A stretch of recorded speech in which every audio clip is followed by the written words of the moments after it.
අයිබෝවන් සුබ දවසක් වේවා සියලු දෙනාටම ආසස්ම නිවුස් YouTube නාලිකාවට ඔබ සියලු දෙනාම සාදරයෙන් පිළිගන්නවා.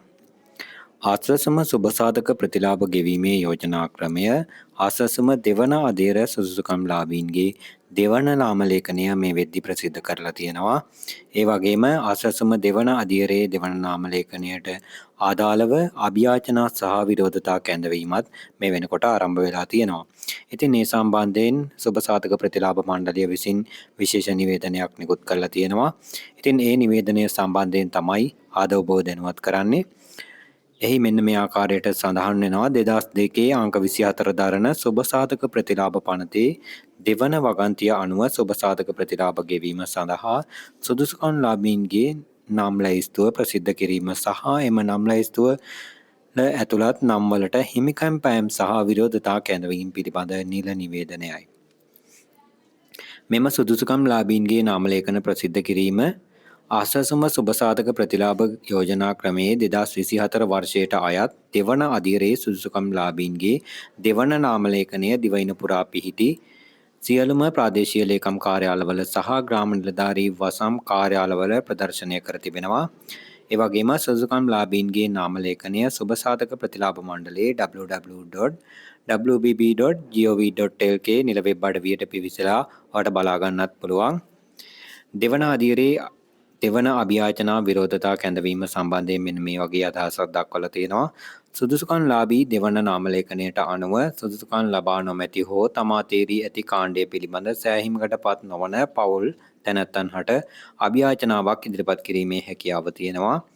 ඒ වගේම ප්‍රසිද්ධ කර ඇති නාම ලේඛනයේ අසසුම ප්‍රතිලාභ ලැබීමට නුසුදුසු පවුල් හෝ තැනැත්තන් වේ නම් එම නුසුදුසුභාවය තහවුරු කිරීමට හැකි නම් එවැනි අවස්ථාවක පොදු මහජනයාට විරෝධතා ගොනු කිරීමේ හැකියාව තියෙනවා. ඉතින් මෙන්න මේ අභියාචනා විරෝධතා ඉදිරිපත් කරන්න පුළුවන් ආකාර කිහිපයක් තියෙනවා. ඒකෙන් මුලින්ම ක්‍රමය තමයි මෙන්න මේ කියන වෙබ්සයිට් එකට පිවිසලා මාර්ගගතව කියන ඔන්ලයින් අභියාචනා විරෝධතා ඉදිරිපත් කරන්න පුළුවන්.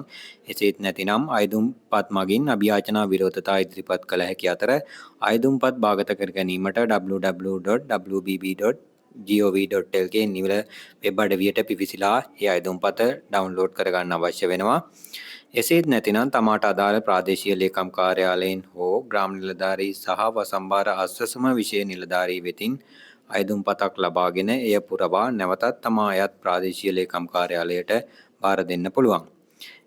ඒ වගේම ප්‍රාදේශීය ලේකම් කාර්යාලයේ සුබසාධක ප්‍රතිලාභ ඒකකයේ නිලධාරීන්ගේ තාක්ෂණික සහාය ඇතිව මාර්ගගතව තම අභියාචනා විරෝධතා ඉදිරිපත් කරන්නත් පුළුවන්.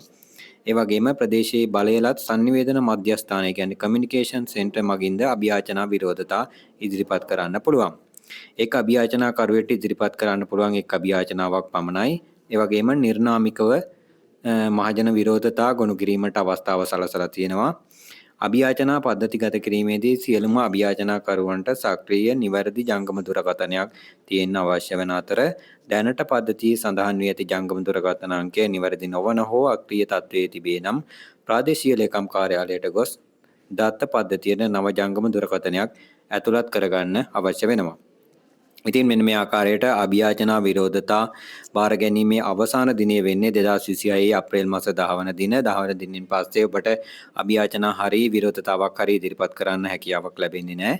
ඉතින් මෙන්න මේ වගේ ආස්වාසම සම්බන්ධ අලුත්ම තොරතුරු හරියටම ඉක්මනින් දැනගන්න ආස්වාසම නිවුස් YouTube නාලිකාව අදම subscribe කරන්න.